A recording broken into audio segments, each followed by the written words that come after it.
pantalla es la planilla de Excel que los alumnos, que llenamos junto con los alumnos. Discúlpame que...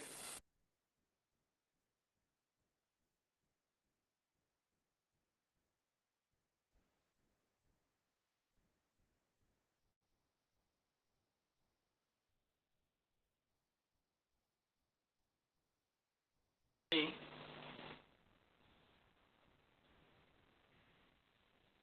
Es la planilla de datos que los alumnos trabajaban. Como ven, cada grupo de alumnos estaba numerado, y que eso es el G1 que ustedes ven, es el grupo 1. C10 es el cuadrado que les tocaba a lo largo de un transecto. Y acá abajo ustedes ven que dice VidCov y dice VidDen. Vid era una parcela con un viñedo en el cual se tomaban datos de cobertura según la escala de Brown-Blanquet modificada. Y VidDen era la densidad, el número de individuos de cada especie. Fíjense que en la columna de la izquierda estaba toda la lista de especies, ¿sí?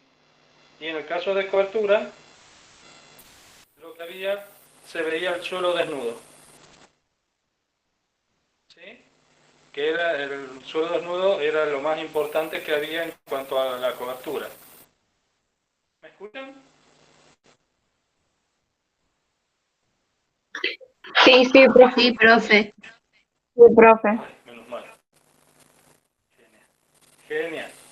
Bueno, entonces todo esto lo llenaban los chicos. Me pasaban primero sus datos, ¿ven? Y nosotros teníamos para distintas, por ejemplo, Alcor era almendras, fue una plantación de almendras. Entonces, fíjense la cantidad de datos y columnas que había. Habían 10 para cada parcela por grupo. Entonces, con esos datos trabajaban y hacían toda la estadística. Entonces, después, ¿qué hacían? Ellos tenían que escribir un informe. Entonces, venían, y por ejemplo acá tienen un trabajo de Díaz Caret y Mercedes Vargas, en donde ellos hacían todo un informe con formato científico y escribían la introducción, los objetivos específicos, la metodología, en donde claramente se mostraba qué es lo que se había hecho. Acá ellos diagramaron, por ejemplo, cómo era la disposición del transecto y cada uno de los cuadrados de muestreo. Después ellos, como habían modificado la escala de Brown-Blanquet, pusieron ahí cómo modificar sobre todo su categoría inferior. Y después tenían todo de describir de qué métodos estadísticos habían empleado. Todos los métodos estadísticos que hubiesen ellos empleado. Por ejemplo, tienen la prueba de normalidad de Shapiro-Wilkins.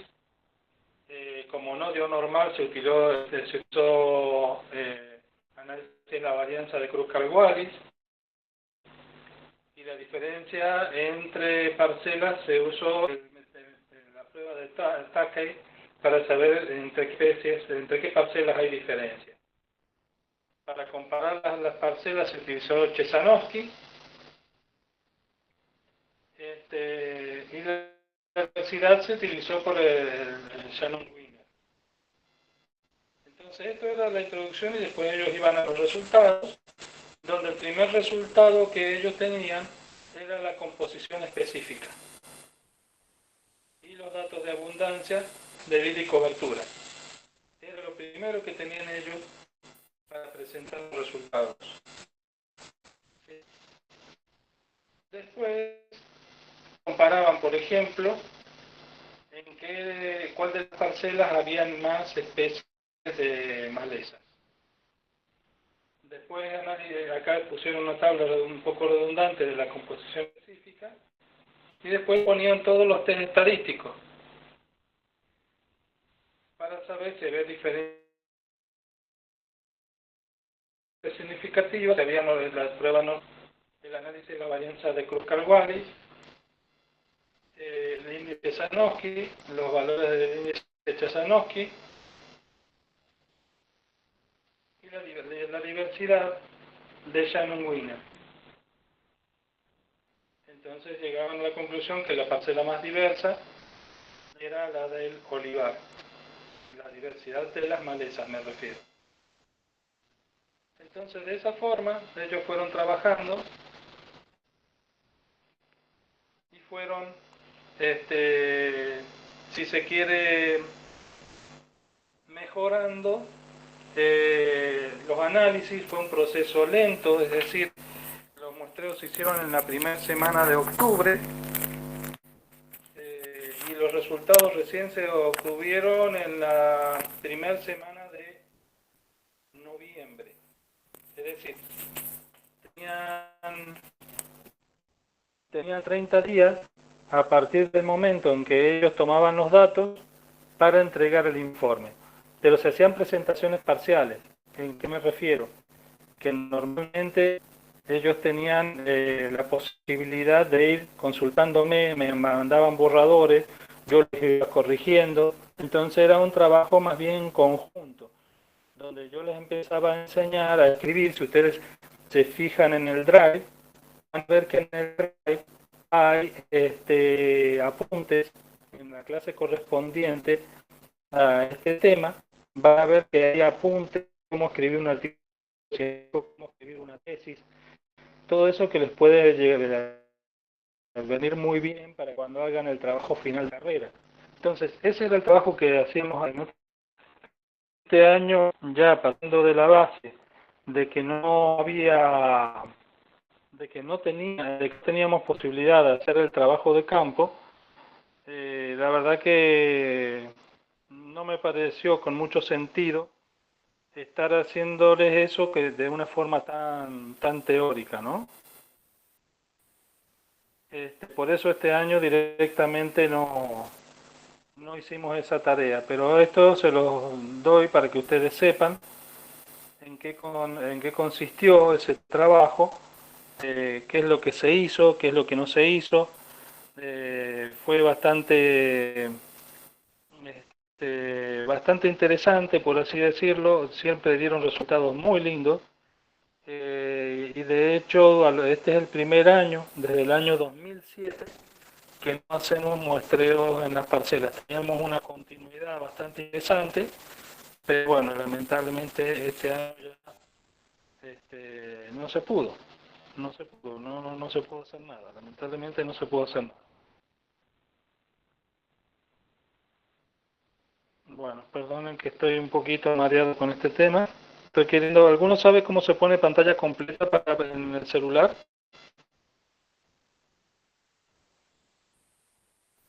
No, profe, yo no. Pero igual No, profe. se lee bien. ¿Se lee? Sí, a Bueno, ver si bueno, baja la segunda diapositiva. Si no, lo que puedo hacer es bueno, poner que ahí se presente directamente. Debe estar arriba. claro. Sí, ¿ustedes ahí pueden ver más o menos? Sí, profe, se ve bien. Se ve bien, profe. Bueno, fíjense, voy a agrandar un poquito esta primera diapositiva. Eso es del año 2007, un trabajo que me tocó hacer en Calingasta. Y esto, siempre me gusta poner esta foto porque hoy ese lugar es un paseo turístico frente a la villa de Calingasta, hasta el puente que cruza la villa, para los que conocen. Y eso ha sido un problema ambiental desde hace casi a partir de 70 años a la fecha en el departamento de Calingasta.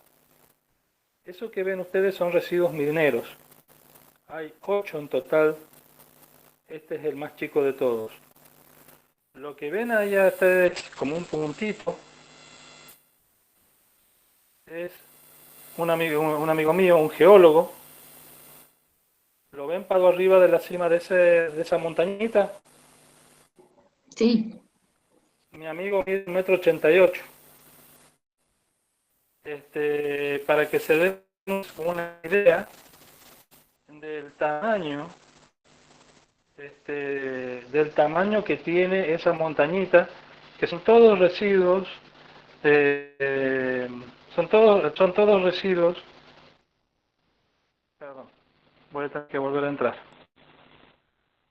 Mientras les sigo contando, son todos residuos de la actividad minera de la mina de sulfato de ahí de Calingasta. Hay 8 montes de ese tamaño, altamente tóxico, y ahora se ha convertido en un recurso turístico. Han hecho unos paseos ahí y es una de las grandes problemáticas ambientales que tenemos en San Juan, que no es más importante, no cobra más fuerza por el hecho de que está alejado de las grandes ciudades. Pero la verdad es que es un problema porque esos residuos ambientales están en el curso de agua del río Los Patos, río que después se almacena en el dique Caracoles, en el dique Punta Negra, en el dique Uyum, y es el agua con la cual nosotros regamos y el agua que bebemos.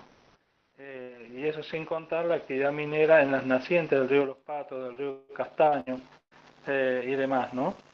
Entonces, eso es uno de los residuos ambientales que crean serios problemas en la provincia, de los más, por así decirlo, más visibles, más fácilmente visibles en la provincia de San Juan. Pero les voy a comentar ¿por qué viene esto de problemática ambiental? Esto de problemática ambiental viene parte por la visión que se tiene del ambiente y cómo ha ido cambiando todo eso con el paso de los años. Fíjense, tenemos distintas si se quiere, distintas aproximaciones a los problemas ambientales. Uno puede ser muy técnico, por ejemplo, la visión analítica, que la define como conjunto de factores bióticos, no abióticos, que rodean a un individuo, población o comunidad y que los afecta directa o indirectamente. Esa es una visión típicamente científica. Totalmente contraria a esta, está la visión idealista o romántica que ha llevado al desarrollo de muchos movimientos sociales. Por ejemplo, pues desde el punto de vista estético, como un medio natural o de vida silvestre para conservar, para proteger, como una idea de ambiente virgen de la naturaleza en el cual el ser humano no tiene que intervenir. Entonces, esa es la otra visión opuesta, digamos, que se ha tenido con respecto al medio ambiente y a su problemática ambiental. Por un lado, una visión de puro análisis, por otro lado, una visión de decir, una visión más tendente a idealizar a la naturaleza, que a veces no es del todo bueno, ¿no? Todo lo que se idealiza por ahí no es bueno.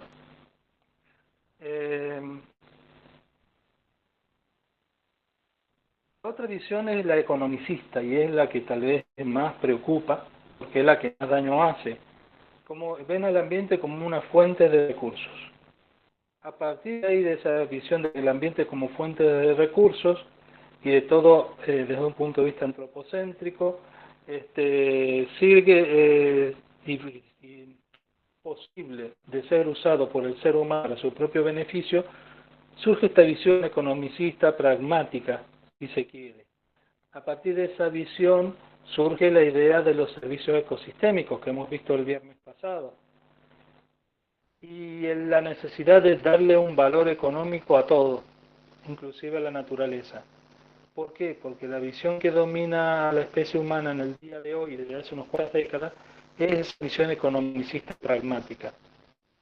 Y la otra visión, que es la que se propugna de esta asignatura, es la visión integrada o holística del medio ambiente, donde vemos al ambiente con todos sus pros y sus contras, su funcionamiento, su dinámica, la interacción entre distintas especies, entre ellas el ser humano, donde se tiene en cuenta tanto lo biótico como lo abiótico, donde se tiene en cuenta que ese ambiente es totalmente cambiante en el tiempo y en el espacio, y que lógicamente esos procesos que ocurren son los que condicionan la existencia de todas las especies que pueden vivir en él. Entonces, acá ya tenemos distintos factores, no solamente los naturales, sino también factores de tipo de humanos que pueden llegar a intervenir. ¿Cuál es el concepto de medio ambiente que se ha tenido? Han habido muchos conceptos. En realidad la palabra medio ambiente está mal traducido. La palabra correcta, el concepto correcto, es ambiente. No podemos partir al ambiente por la mitad. Y hay muchos conceptos y el que más después se ha ido tergiversando mucho esto del medio ambiente. Entonces voy a el primer concepto que hubo sobre ambiente y sobre medio ambiente, que se formuló en la Conferencia de las Naciones Unidas sobre Medio Ambiente en Estocolmo en 1972. En este informe definen como ambiente al conjunto de componentes físicos, químicos, biológicos y sociales, capaces de causar efectos directos o indirectos en un plazo breve o corto sobre los seres vivos y las actividades humanas. Fíjense que tienen en cuenta la escala espacial como temporal, efectos directos e indirectos. ¿Se acuerdan que el herbivorismo producía efectos directos sobre las plantas, que era cortarle y hacerle perder sus frutos o parte del follaje? O indirectos, que ralentizaban su tasa de crecimiento debido al pisoteo. De forma indirecta, los animales compactaban el suelo, disminuían la porosidad del mismo, disminuía la disponibilidad de agua y oxígeno, y eso retrasaba la germinación o ralentizaba el crecimiento de las plantas. Entonces, en este caso, vemos que tiene en cuenta esta definición, de tener en cuenta no solamente algo que es directo, como puede estar al lado de una fábrica y que todo el humo te vaya a tu casa, sino el hecho indirecto, que puede que sus productos salgan contaminados y después vas y los compras en un almacén.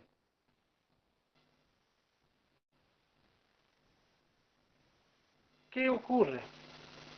Que todo esto surge y surgió de la idea de lo que era un problema ambiental. Realmente el ambiente se convirtió en un problema cuando fue percibido así por los ciudadanos y por las empresas. Entonces también en ese informe de Estocolmo de 1972 se dieron definiciones de qué era un problema ambiental, cómo lo podíamos catalogar, sobre todo para poder ponerlos en un grupo y que no hubiera confusión con otros tipos de presiones ambientales. Y por ejemplo surgieron dos: una situación negativa o alteración en los recursos de cualquier tipo generada por el desarrollo socioeconómico que supone riesgo para el ecosistema y para la vida humana. Y la otra, configuración de factores que amenazan el bienestar humano o la integridad del ecosistema y que es percibida tal por la sociedad o una parte de ella. Es decir, como ven, cuando hablamos de problema ambiental, de ambiente, hablamos desde un punto de vista muy centrado en el ser humano, muy antropocéntrico.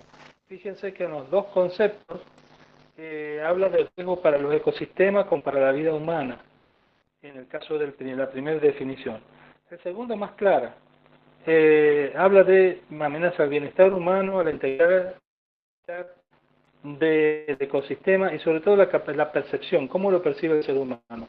Pueden haber, por ejemplo, acá en San Juan hay muchos lugares que suelos que se siguen salinizando por el mal drenaje, por las malas prácticas agrícolas, etcétera, etcétera, con montones de problemas. Pero como no se denota en la superficie del suelo todavía, no es un problema. Ahora, los que saben de hidrología, edafología, se dan cuenta que es un problema muy grave. Pero la gente común no.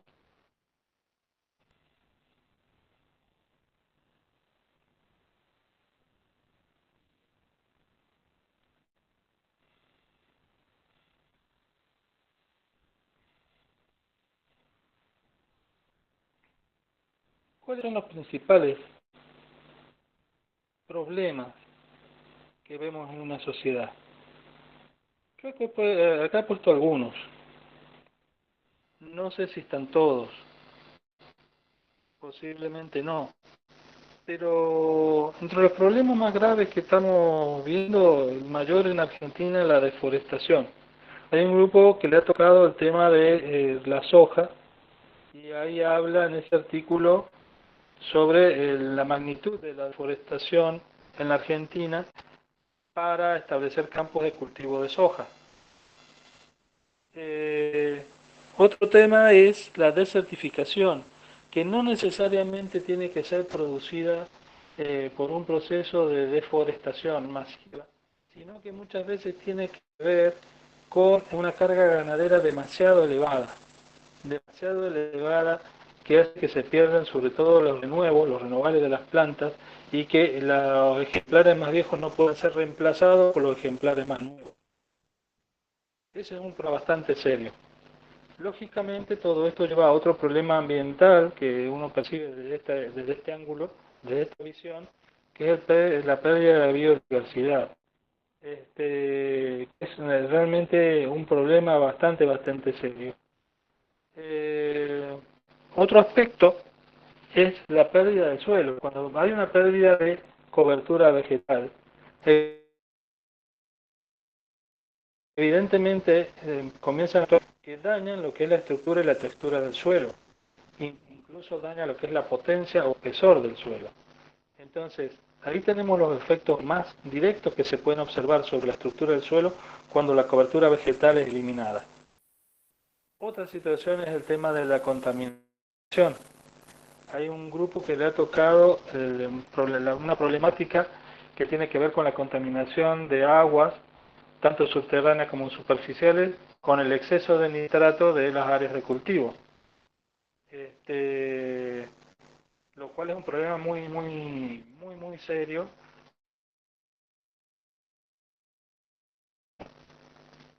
Otro aspecto que es afectado a la agricultura es el tema de las urbanizaciones, el crecimiento de las grandes ciudades, las pérdidas de los cinturones agrícolas alrededor de las ciudades. Es realmente un problema sumamente grave que no se hay todavía mucha solución al respecto, porque las ciudades siguen creciendo a lo ancho y no hay forma de detener ese proceso. Aparentemente no hay forma de detener ese proceso. Es un grave problema. ¿Cuáles son los posibles orígenes de toda esta problemática ambiental que estamos hablando? Y son varios. Y no son estos los únicos, hay muchos posibles causas. Uno son los hábitos de consumo. Yo creo que les he comentado en algunas clases que cuando yo tenía la edad de ustedes, o tal vez más chico, existían muy poco las botellas de plástico, eran de vidrio. Uno entregaba la botella de vidrio usada, le entregaba una gaseosa llena y esa botella de vidrio iban a lavaderos especiales donde las lavaban bien y las desinfectaban y seguían en circulación. Ahora, desde hace ya más de 30 años, todo es descartable, desde latas de gaseosas, botellas, y eso ha hecho que aumente exponencialmente la generación de residuos, lo cual es un problema. Y por supuesto un modelo económico que nos alienta a descartar, que ese es el mayor problema. No sé si ustedes por ahí son curiosos, a mí me gusta mucho como hobby ver programas de arquitectura. Y hay programas por un canal de Discord, no sé cuál, en el cual arreglan casas, en Estados Unidos por supuesto, arreglan casas y para eso reforman casas, mejor dicho.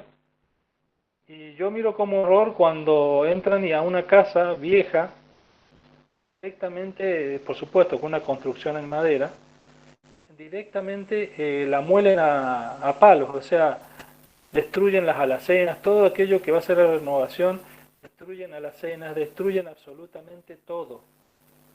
No intentan salvar nada. Y eso es un hábito hecho cultural de, una vez usado, tirar. Acá en Argentina no lo tenemos tanto, por lo general, si tenemos que renovar algo, tratamos de salvar lo más que se puede. Creo que nuestra situación económica nos obliga a eso, ¿no? El otro problema es el tema que tiene que ver con la distribución de la riqueza y la gran cantidad de gente con necesidades que hay en una sociedad. A mí me está pasando en el proyecto que yo trabajo, que yo trato de darle a la gente que vive cerca de los canales de riego, Canal Benavides, información, que tengan precaución por accidentes, que sepan en qué consiste una obra de reparación de un canal, que no dejen residuos. La gente está pensando en el plan que le van a dar y si van a poder comer. Son familias que suelen tener un promedio de 5 hijos. Ni les interesa la parte ambiental, ellos están pensando en otra cosa. Entonces hay un problema cultural en ahí, ¿no? Y eso tiene que ver con la falta de educación en general. Falta de educación, no solamente de la gente más humilde que no tiene una buena escolarización, sino de los profesionales más encumbrados que puedan haber. ¿Y a qué me refiero con esto? Un gran ingeniero civil en la rama hidráulica, el mejor del mundo, no sabe de todo. No sabe de ambiente, o lo toca de oído. No sabe de leyes, o lo toca de oído. Y lo mismo nos pasa a nosotros como profesionales agrónomos. Sabemos de agronomía, pero no sabemos estamos formados muy poquito en la parte legal agronómica, pero no sabemos todas las leyes, por ejemplo. No sabemos toda la problemática ambiental que hay. No sabemos toda la problemática social, que eso lo maneja un sociólogo.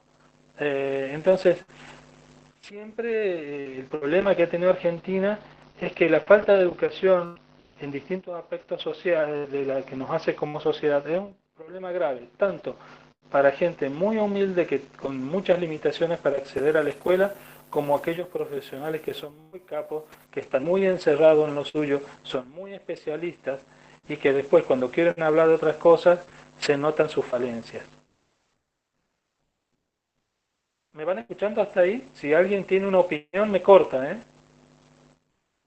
Sí, profe, yo sí, bien. Bien. Otro es el gran problema que tenemos, que al vivir en ciudades, tenemos el grave problema de que no hemos desconectado la naturaleza. Ustedes piensen en sus abuelos o bisabuelos en un San Juan más rural. Uno estaba acostumbrado que pasaba alguien en carretela y te traía directamente las hortalizas de la huerta para vendértelas. Entonces, era mucho más contacto el directo entre el productor y el consumidor. Como yo les conté la clase pasada, yo tenía un tambo cerca de casa, entonces yo veía desde niño cómo ordeñaban las vacas.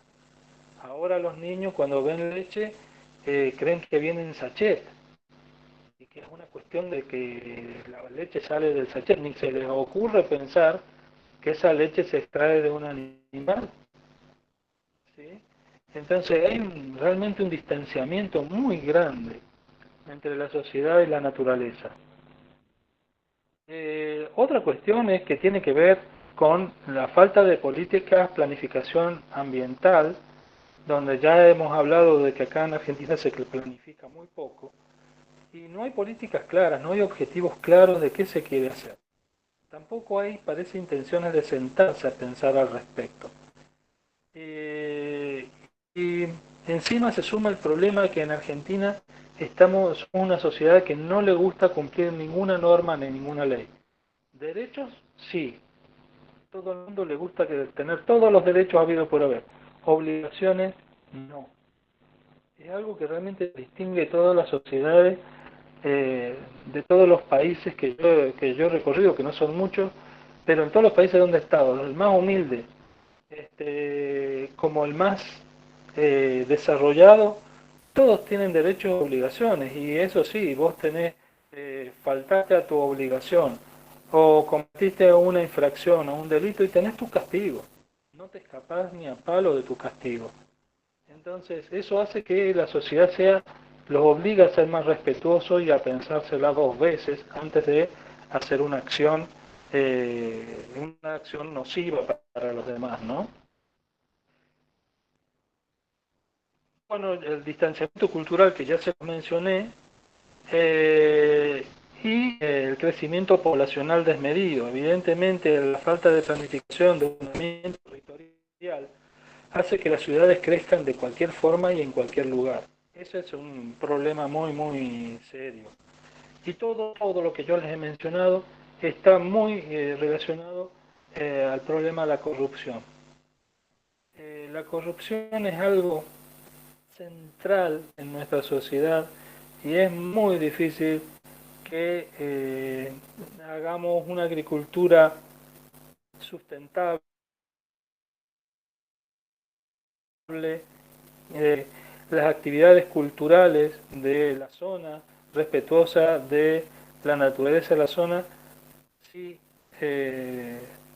no somos, por así decirlo, honestos. A mí una cuestión que me preocupa mucho el ingeniero agrónomo, al igual que muchos médicos, es que son aplicadores de recetas. Ah, la planta tiene tal cosa, échele tal cosa, échele este producto de esta empresa y ya está. Ah, la planta necesita este fertilizante, échale esto, bla, bla. Esos son asesoramientos que hacen muchos ingenieros agrónomos. En lugar de pensar, de razonar, de decirle, mire, vamos a diseñar un cultivo para que el costo que tiene en insumos disminuya, de manera que usted pueda dedicarlo más a lo que es la cadena de comercialización, o dedicar todo ese costo extra inútil, dejarlo para mejorar su sistema de cultivo. Bueno, eso lamentablemente se deja de lado por muchos ingenieros agrónomos que a lo largo de la vida han sido aplicadores de recetas de grandes multinacionales. Y eso lamentablemente sigue ocurriendo en Argentina. Primero la multinacional, después el país y por último la ciudad. Lamentablemente es algo que jamás nos va a poder hacer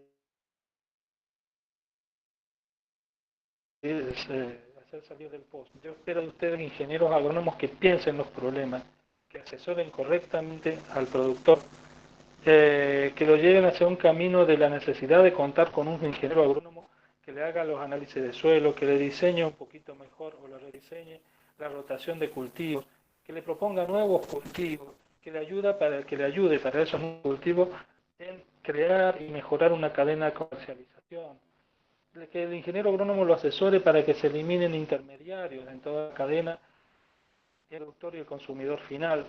Es decir, se puede hacer y claro que se puede hacer. El tema está en muchos intereses de por medio, en el cual muchos profesionales son tentados y ahí tenemos un problemita, ¿no?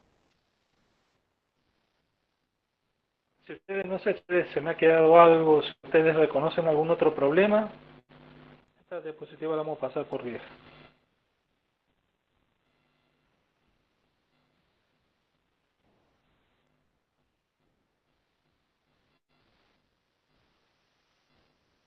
Entre tantos problemas que hay un problema que tiene que ver con la intensificación de la agricultura. ¿Cuál es el problema que tiene la intensificación de la agricultura? Se me ha movido la diapositiva. Hay distintas. La figura arriba a la izquierda les habla del área de insumos. No sé, espero que se vea un poquito más grande ahí. El área de insumos con el tiempo en Argentina ha crecido de forma lineal, directa, muy fuerte. Es decir, el costo de la agricultura en Argentina en los últimos 30 años ha crecido enormemente. No tengo los porcentajes acá. Así, a la vez que ha crecido lo que son insumos en la Argentina, fíjense en la figura que tienen a la derecha, donde la sustentabilidad ha disminuido exponencialmente. Es decir, se ha llegado a un punto que los campos de cultivo por sí mismos, y con una escasa ayuda al agricultor o del ganadero, ya no se pueden sostener. Yo ya les hablé de que tenemos en Argentina grandes campos muertos, porque tanto agentes químicos que se le han echado, ha hecho que casi todos los microorganismos del suelo estén muertos. Entonces, es como un sustrato, como ustedes veían, nuestros campos de cultivo se han convertido en un sustrato como que ustedes, el agar-agar, que ustedes usaban en microbiología para crear colonias de bacterias. Algo totalmente artificial. Bueno, nuestros campos se están convirtiendo en algo totalmente artificial. Los recursos que nos brindan esos campos de cultivo al intensificar la agricultura, en la figura inferior izquierda, también los recursos disponibles hay que ser constantemente renovados con más insumos, porque a eso te lleva la intensificación de la agricultura. Y también una disminución exponencial de lo que es la biodiversidad.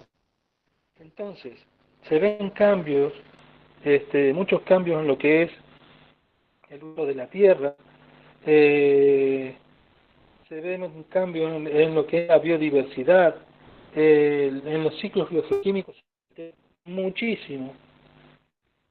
Y lógicamente se alteran todo lo que son los servicios sistémicos y las propiedades, los atributos que tiene el ecosistema, ¿no? Entonces, realmente tenemos un problema, sobre todo con una expansión descontrolada de la frontera agrícola. Y eso nos está pasando en San Juan. Resulta que San Juan quiere producir las mismas cantidades que años anteriores, siendo que su superficie, la del Valle Tulum, la superficie cultivable, se está reduciendo alarmantemente debido justamente al avance de las zonas urbanas. Entonces, ahí tenemos un problema, porque recuperar, algunos ponen, no sé si han escuchado hablar de caballo anca en Hachal,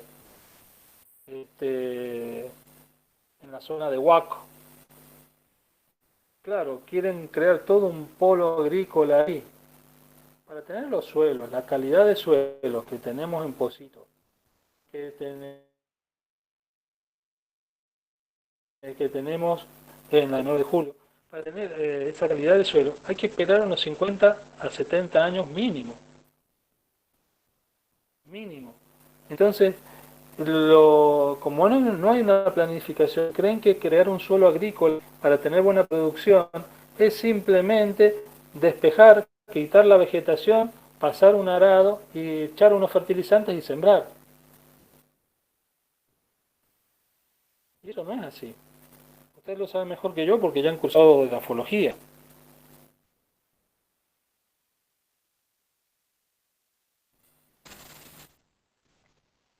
Con el problema de la pérdida de masas forestales. Todo este avance de frontera agropecuaria que nos ocurrió en Argentina en el año 1937, fíjense, después del año 2000, o mejor dicho, desde el año de la década de los 90, la superficie forestal, coincidentemente con la llegada de la soja, ha disminuido enormemente. La Argentina, que si sus padres han sido viajeros por todos lados, o sus abuelos, bueno, si volvieran a los mismos lugares que estuvieron, no los reconocerían. Ya no existe la vegetación. Simplemente, si ustedes van a la Sierra de Córdoba, yo voy a la Sierra de Córdoba desde el año 1974, más o menos, o 73, y les aseguro que la época no tiene nada que ver con lo de hoy. En la Sierra de Córdoba no veía, eran todos bosques, las montañas eran todos bosques añosos, y hoy de eso no queda prácticamente nada. Volviendo a la agricultura, fíjense lo que nos ha pasado en Argentina en los últimos años, desde la década del 80. El consumo casi exponencial de fitosanitarios y fertilizantes. Y todo eso vino con el tema de la revolución verde, la labranza cero y todo eso que hace lo que se denomina agricultura industrial, en donde la idea básica es modificar todo el ambiente para darle las condiciones ideales a la especie que queremos cultivar, eliminar todo competidor de cualquier tipo y de forma indiscriminada, porque al principio se utilizaba el DDT, el paratión, órganos fosforados y demás, que ustedes saben que se bioacumulan en los alimentos y se bioacumulan en los tejidos de aquellas personas o de aquellos animales que comen esos alimentos. El DDT está prohibido en Argentina desde el año 1995 o antes, no me acuerdo cuánto, pero hasta el día de hoy pueden haber encontrado agricultores que lo usan como si nada. Entonces, acá tenemos otro problema bastante serio, bastante importante, por así decirlo, ¿no? Que es el uso indiscriminado, simplemente, ¿por qué? Porque la idea es producir más, vender más y ganar más dinero. La economía, el criterio para hacer agricultura hoy en Argentina es netamente económico. Y para colmo, no es económico que sea un beneficio para el país, es beneficio para algunas empresas. Ustedes saben que la agricultura en Argentina está dominada por 3 empresas, hoy nada más. No hay más empresas que dominen.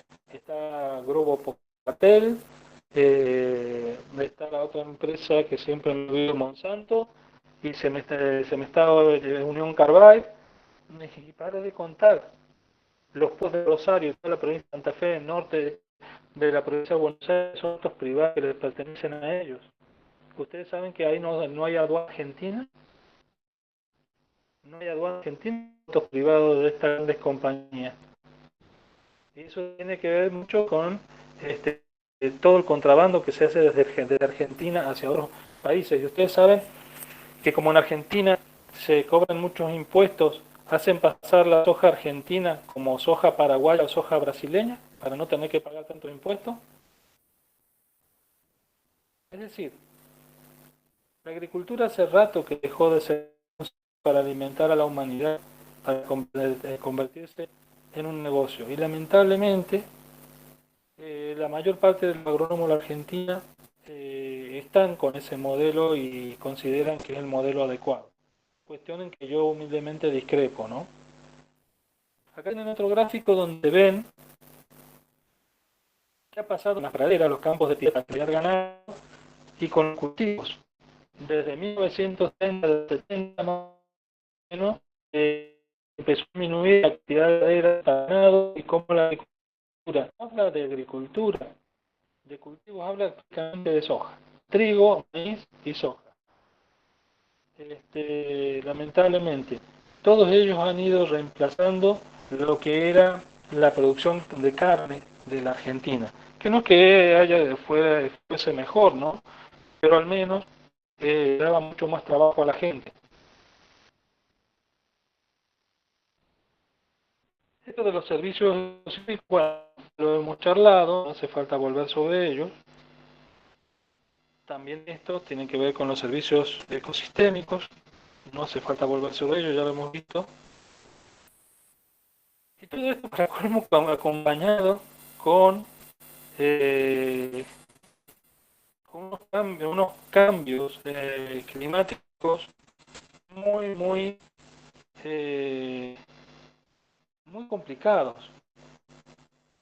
Fíjense, esto es durante el siglo XX. Todos estos gráficos de barra que ven es lo que ocurrió con la temperatura media durante el siglo XX.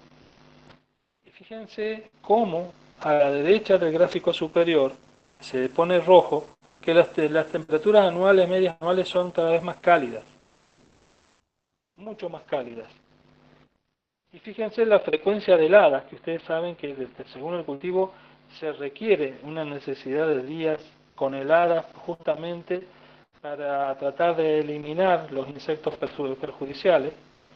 Y fíjense que al principio, en color azul, en el gráfico inferior, la frecuencia de heladas en el país, salvo un periodo al cercano de 1945 al 50, el valor era muy positivo, es decir, había una frecuencia de heladas muy alta, pero a partir de 1980, atribuible, entre comillas, al cambio climático, la frecuencia de heladas han desaparecido, casi son imperceptibles, ya no tenemos años con las suficientes heladas como para matar controlar aquellos vectores patógenos, con lo cual nuestra agricultura, para colmo, se ve desfavorecida en parte por el avance por el cambio de que está dando el clima.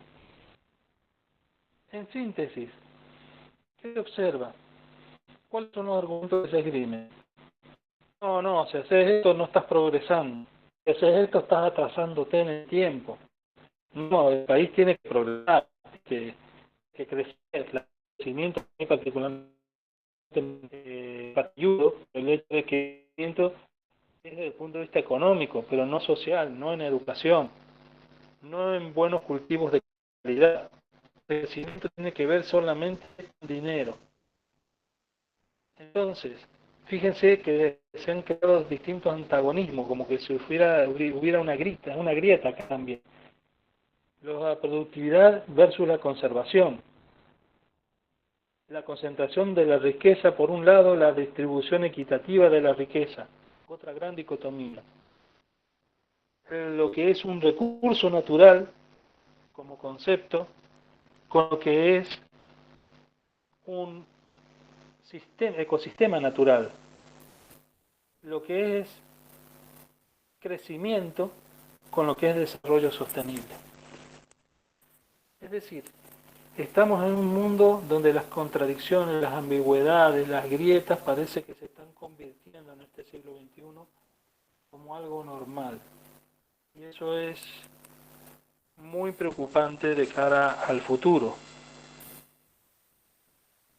Realmente nosotros tenemos que lograr un equilibrio entre lo que es la salud, un desarrollo sostenible, un cuidado ambiental basado en nuestros valores. ¿Por qué? Porque el ambiente, un buen desarrollo sostenible, un buen estado de salud, estimula el desarrollo de valores y a la vez estos mejoran lo que es salud, fomentan lo que es el desarrollo de lo que es el ambiente. Nosotros tenemos esos tres círculos que tienen ustedes. ¿Se acuerdan cuando hablábamos del nicho fundamental y nicho real que se superponen? Una cosa es el nicho fundamental, que teóricamente todo aquello que puede usar una especie, y otro es lo real porque tiene que competir con otra especie y tiene que compartir esos recursos. En este caso, nuestro mundo está dominado por lo económico y se tiene muy poco en cuenta lo social, las comunidades, por ejemplo, el interés de la comunidad, el interés de los ciudadanos, y menos aún lo que es lo ambiental. Si lo económico lo tuviéramos en cuenta junto con con lo social, tendríamos algo de equidad. Si lo económico lo viéramos con algo con lo medioambiental, veríamos que todo es viable, que se puede mejorar y no solamente ganar dinero.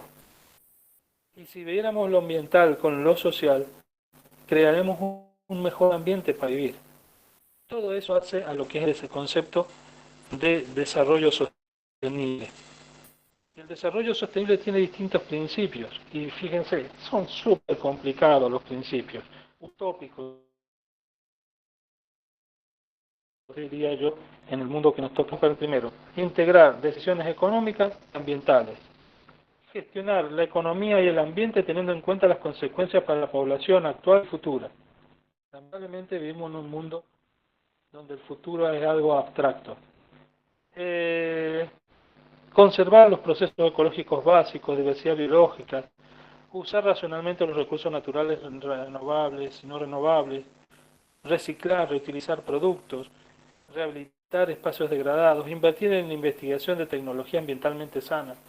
Estos tres últimos que no tienen un problema, se requiere dinero para poder hacerlo. Y lamentablemente el dinero invertido en eso no hace ganar elecciones. ¿Sí? Lo que te hace ganar es el dinero que invertís en planes. Entonces acá tenemos un problema también bastante complicado. Para terminar, nuestro país está regido por la Ley General del Ambiente. ley 25.675 y con montones de modificaciones posteriores, y en la cual, entre sus objetivos, pretende mejorar la calidad de vida, pero manteniendo el equilibrio y la dinámica de los sistemas ecológicos. Esa ley es la que regula casi todo el funcionamiento del ambiente, de todo lo que sean los intereses ambientales en la República Argentina. Por supuesto, hay otras leyes para residuos peligrosos, para manejo de residuos sólidos urbanos, etcétera, etcétera.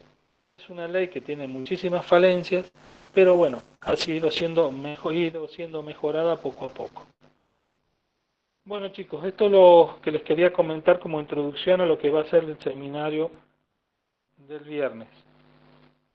¿Tienen algún comentario que hacer? Profe, Sí. yo quería consultar sobre el tema de la exposición. Sí. Sí, ¿Cuánto tiempo tenemos más o menos por grupo? son 7 grupos, unos 15 minutos más o menos. Calcúlenle unas 10 diapositivas, donde las diapositivas lo que tiene que contar, sobre todo cuando cuentan los resultados, los trabajos, la propuesta, son los gráficos. Tienen que insertar los gráficos.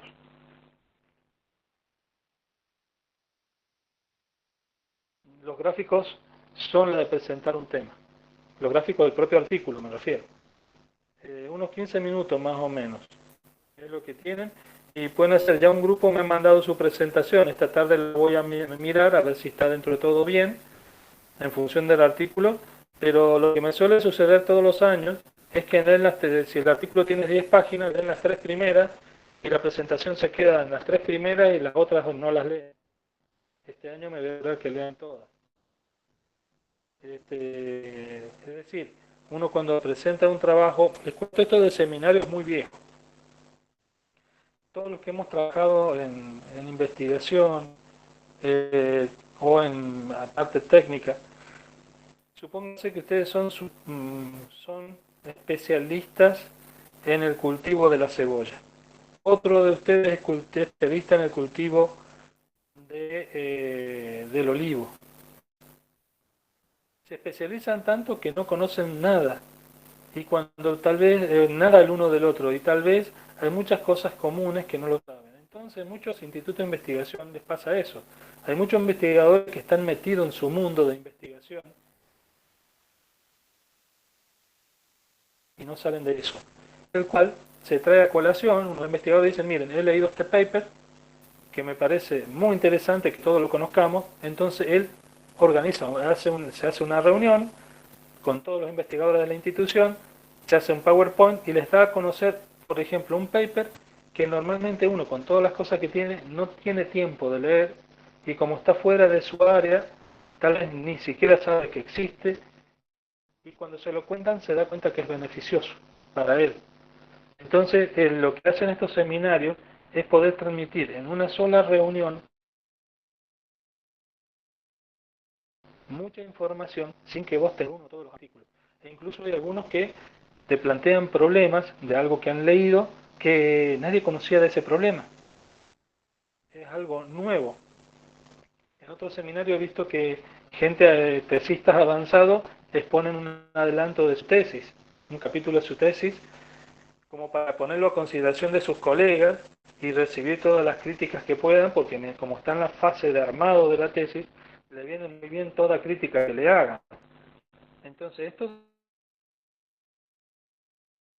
de los seminarios es muy bueno para ustedes van a leer cada uno su paper, pero no van a saber qué es lo que lee su compañero, no lo han tenido. Entonces, una forma rápida de enterarse de cuáles son distintas problemáticas es que alguien te lo cuente de forma abreviada. Ahora, cuando uno lo cuenta de forma abreviada no significa que llevo 2 páginas y nada más. No, lo tengo que leer por completo y hacer una síntesis, teniendo en cuenta claramente de cuál es el problema que se plantee, cuál es el objetivo que los autores quieren responder, a qué objetivo responden, y después cómo lo llevan a cabo, en dónde. Hay lugares hay papers o trabajos que se desarrollan en un lugar concreto. Bueno, tiene que quedar claramente expuesto que eso corresponde a tal lugar. En otros casos son revisiones, es una síntesis de problemática. Entonces uno tiene que tener muy en claro cuál es el problema que se está tratando y por qué ese autor ha decidido hacer eso de síntesis, cuál es el problema que ha encontrado, cuál es la falencia que ha encontrado y que hace necesario que se haga una síntesis. ¿Bien?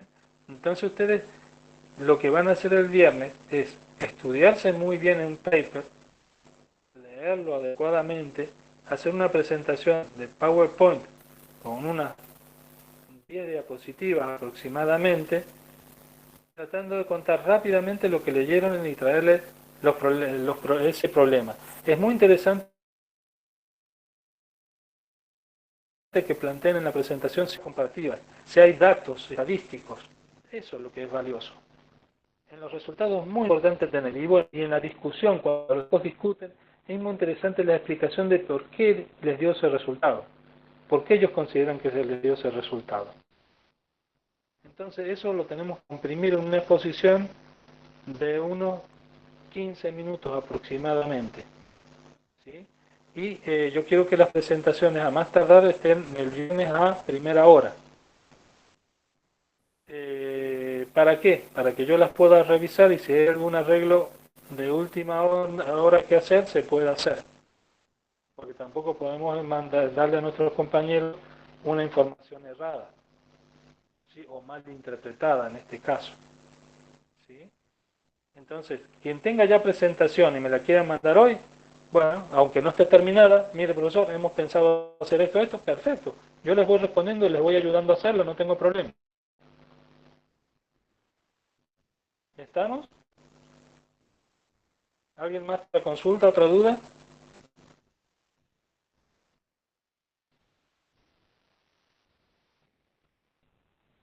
No, profe, de mi parte no. Por ahora no, profe, tampoco de mi parte.